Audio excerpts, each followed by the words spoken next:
درود بر شما دوستان. سری بزنیم به کشوری در جنوب شرقی آسیا که توسعه یافته به نام مالزی و مقصدی شناخته شده است برای گردشگری به خاطر سواحل و جزایر استوایی و دارا بودن بلندترین برج دوقلوی جهان و به خاطر تنوع فرهنگی و مذاهب مختلفی که وجود داره. میتونه مقصد خوبی هم برای علاقمندان به فرهنگ باشه و خودش به تنهایی یک آسیای کوچکه، سرزمینی با ترکیبی از دنیای سنتی و مدرن. نام رسمی مالزی فدراسیون مالزی است. مالزی غربی و شرقی تشکیل شد و از نظر مساحت در مقایسه با ایران 1/5 ایرانه. با 34 میلیون نفر جمعیتی که داره، 80% این جمعیت در مالزی غربی زندگی میکنن و سیستم این کشور از طریق پادشاهی مشروطه اداره میشه که شامل 13 ایالته که 9 ایالتشون یک سلطان ایالتی دارن و تنها کشوریه که سلطانشون به صورت دوره‌ای و به مدت 5 سال از بین سلاطین ایالتی انتخاب میشه و بیشتر نقش تشریفاتی داره. مالزی از 3 گروه اتنیکی تشکیل شده و 62% مالیایی و 21% چینی و 6% هندی و باقی از سایر نقاط است و زبان رسمی این کشور مالایی است، ولی غالب جمعیت با انگلیسی آشنایی دارند. چون مردم این کشور از سطح تحصیلات مناسبی برخوردارند. مالزی کشوریه که دانشجوهای زیادی برای تحصیل از کشورهای دیگر به اونجا میان و با اینکه زبان رسمی مالیایی هست، ولی چینی ها و هندی ها میتونن در ادارات دولتی با زبان خودشون خدمات دریافت کنن و یا فرزندانشون در مدارس به زبان خودشون تحصیل کنن. پایتخت این کشور کوالالامپوره که در سالهای اخیر پیشرفت‌های چشمگیری داشته و توانسته با ساختار چند فرهنگی، تاریخ، طبیعت زیبا، برج‌های مدرن و با مراکز خرید متعددش به یکی از شهرهای محبوب گردشگری تبدیل بشه. مهمترین سمبل این کشور برج‌های دوقلوی پتروناسه که با 452 متر ارتفاع تا سال 2004 بلندترین برج جهان بود که نمادی از پیشرفت و فرهنگ مالزی در عرصه جهانیه که در طراحی اون از مناره‌های اسلامی الهام گرفته شده و وقتی از بالای برج نگاه می‌کنی نمیشه باور کرد که اینجا قبلا پوشیده از جنگل‌های استوایی بوده.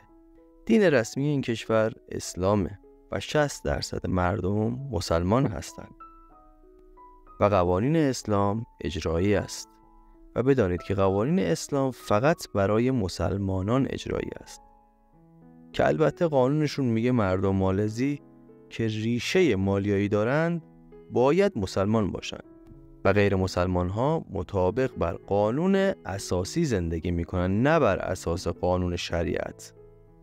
مثلا در ماه رمضان و در خیابان‌های شلوغ و پر از رستوران اگر پلیس اخلاق تشخیص بده کسی که داره غذا میخوره مسلمان هستش، اون شخص جریمه میشه و مسلمانانی که 3 هفته پی در پی در نماز جمعه شرکت نکنن مجازات میشن.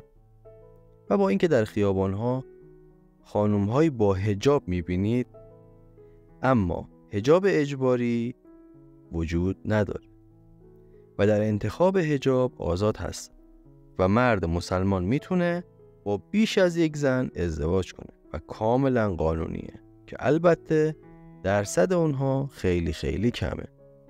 در مالزی حکومت زیر نظر مالیایی هاست و تجارت تحت نظر چینی هاست و نیروی کار بسیار ارزان هم هندی ها هستن. تو این کشور مالیایی بودن در دانشگاه ها و استخدام ادارات دولتی امتیاز داره که این طبقه از مردم مالیایی اسم خاصی دارن به نام بومی پوترا. تغییر دین در مالزی اصلاً کار راحتی نیست و اگر هم بشه دیگه بومی‌پوترا نیستن. مالزی با تمام انتقادهایی که از سیستم حکومتی داره تونسته خودشو با دنیای مدرن همراه کنه و به کشوری مدرن تبدیل بشه.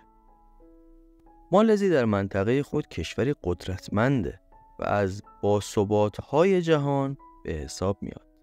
مالزی از نظر طراحی مهندسی و تولید خودرو یکی از کشورهای مهمه که خودروی پروتون برند این کشوره.